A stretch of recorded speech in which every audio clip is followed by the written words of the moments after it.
정도 이 사후세계에 대한 이야기를 하지만 사후세계보다는 예수님께서는 사후세계보다는 종말의 심판을 더 강조하면서 가르치십니다.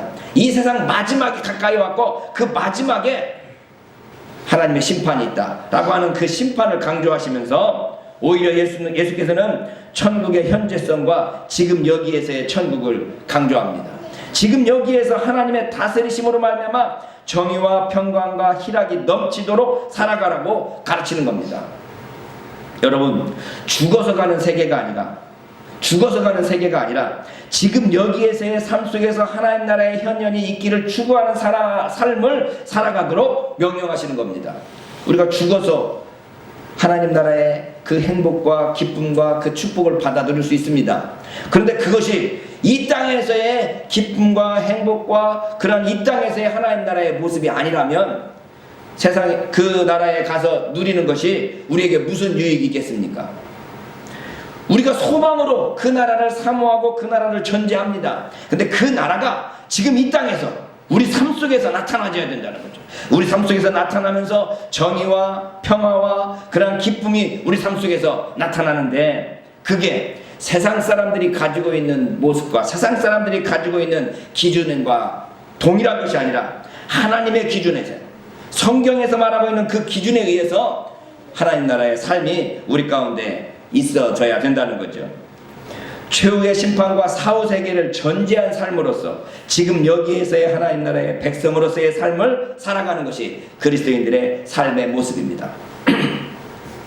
죽음 후에 하나님의 심판이 있고 죽음 후에 세계가 있습니다. 그렇다면 오늘 여기에서 우리가 어떤 삶을 살아가야 되겠습니까?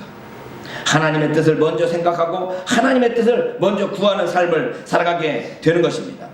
죽음으로 마감되는 이 현세에서의 삶을 어떻게 하나님 나라의 백성으로서의 삶을 살아갈 수 있을까요?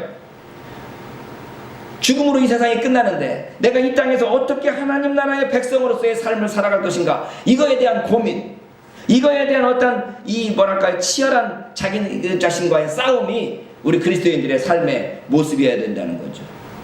우리는 예수 믿고 구원받았습니다. 할렐루야 아멘 하고 이 땅에서 아무렇게나 살아도 되는 것이 아니라 구원받은 자로서 하나님 나라의 백성으로서 어떻게 살 것인가에 대한 고민이 우리의 삶 속에 항상 있어야 된다는 거죠. 그래서 한마디로 신앙생활은 기도생활이라고 할 수 있습니다. 기도생활의 중심은 하나님 나라입니다. 하나님께서 우리의 생활 속에서 어떻게 나를 다스리시고 어떻게 통치할 것인가에 대한 고민, 그것이 우리의 삶 속에 항상 있어야 된다는 거죠. 그래서 우리의 신앙생활이라는 것은 한마디로 하나님 나라의 도래를 준비하며 이루어가는 삶이라고 할 수 있습니다. 하나님 나라가 우리의 삶 속에서 이루어가도록 우리 자신을 하나님께 내어놓고 우리 자신을 하나님께 더욱더 가까이 가도록 노력하는 것, 힘쓰는 것, 이게 우리의 신앙생활이라는 것입니다. 그러므로 우리가 하나님 나라를 어떻게 이해하는가가 그 사람의 신앙생활의 양상을 결정합니다. 하나님 나라를 죽어서 가는 나라로만 생각한다면 이 땅에서 어떻게 살든지 나는 예수 믿고 구원받았습니다 할렐루야 하고 자기 마음대로 살 수도 있을 것이지만, 하나님 나라가 죽어서 가는 나라일 뿐만 아니라 지금 여기에서 우리가 이루어야 되고 우리가 살아야 될 삶으로 생각을 한다면 우리가 이 땅에서 어떤 삶을 살 것인가에 대한 고민을 하고, 내가 다른 사람에 대해서 어떠한 모습으로 대할 것인가에 대해서 고민하고, 내가 하루 24시간을 어떻게 생활하고 살아갈 것인가를 고민하게 된다는 것입니다. 보수적인 입장의 그리스도인들은 주로 사후세계의 천국을 강조하는 것 같습니다. 그러나 진보적인 입장의 그리스도인들은 자주 이 현 세상에서의 천국을 강조합니다. 그러나 이 세상에서의 천국에 관심을 갖지 않는 사람들이 저 세상에서의 천국을 누리리라고 생각하기는 쉽지 않습니다. 왜냐하면 우리 주님은 이 세상에서의 삶이 천국에서의 삶이 될 때에만 비로소 저 세상의 삶이 보장된다고 자주 말씀하시기 때문입니다. 이 말씀 잘 기억하십시오. 하늘나라에서의 삶이 이 땅에서 살을 때 이 땅에서의 이 삶으로 말미암아 하늘나라에서의 삶이 보장된다는 거죠.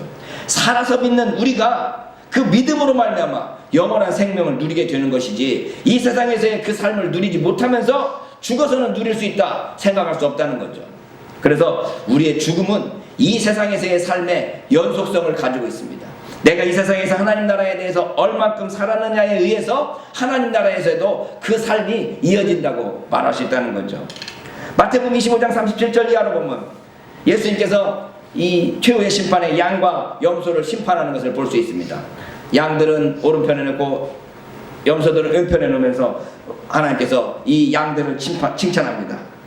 너는 내가 줄일 때에 먹을 것을 주었고 목마를 때에 마시지 하였었고 나그네 되었을 때 영접하였고 벗은 것을 보면서 옷을 입혔다. 양들이 대답합니다. 아니 주님, 우리가 어느 때에 주의 줄이신 것을 보고 공교하였으며 목마르신 것을 보고 마시게 하였나이까? 우리가 어느 때에 나그네 되신 것을 보고 영접하였으며 벗으신 것을 보고 옷 입혔습니까? 어느 때에 병든 것이나 옥에 갇힌 것을 가서 보았습니까? 양들은 자기들이 언제 그 일을 했는지를 알지 못합니다. 근데 주님께서 말씀합니다. 임금이 대답하여 가라사대 내가 진실로 진실로 너에게 이르노니 너희가 여기 내 형제 중에 지극히 작은 자 하나에게 한 것이 곧 내게 한 것이니라.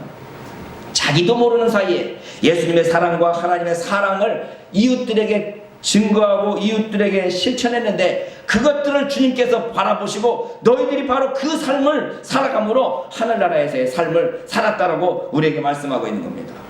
염소들은 또 전혀 말합니다. 우리가 언제 주님을 안 했습니까? 우리는 다 할 만큼 했습니다 라고 말하고 있는데 주님께서 하시는 말씀은 너희가 이 지극히 작은 이 형제 중에 작은 자 하나에게 하지 않은 것이 곧 내게 하지 않은 것이라고 말하고 있습니다. 여러분, 우리는 지금 여기에서의 살아가는 삶이 장차 거기에서의 삶의 모습이 될 것입니다. 지금 내가 여기에서 어떠한 삶을 살아가느냐의 그 모습이 장차 하늘나라에서의 우리의 삶을 결정짓는다는 이야기입니다. 우리 그리스도인들이 이 지금 현재의 삶을 지금 여기에서부터 살아가는 자들이 하늘나라에서의 살아갈 그 삶을 지금 여기에서 살아가는 자들이 진정한 그리스도인들이라고 할 수 있습니다. 우리 모두가 하나님 나라를 사모하는 자로서 하나님 나라의 삶을 지금 이 땅에서 살아갈 수 있기를 주님의 이름으로 축원합니다. 아멘. 기도하겠습니다.